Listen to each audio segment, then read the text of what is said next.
गुरु हे देहात कधीच नसतात. गुरु प्रत्यक्ष देवच आहे अशी भावना ठेवून वागले पाहिजे.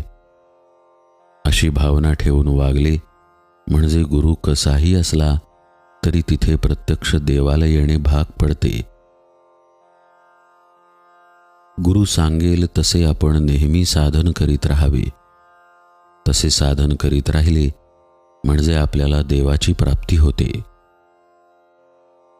गुरु नामाशिवाय दुसरे काय सांगणार, त्यातच आपण सदा राहावे.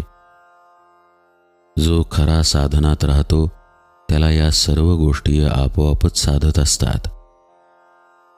म्हणून आपण गुरुला अनन्य शरण जाऊन तोच सर्व करतो आहे हे मानून जे होईल त्यात आनंद मानीत जावा. भगवंताबद्दल जिज्ञासा उत्पन्न होणे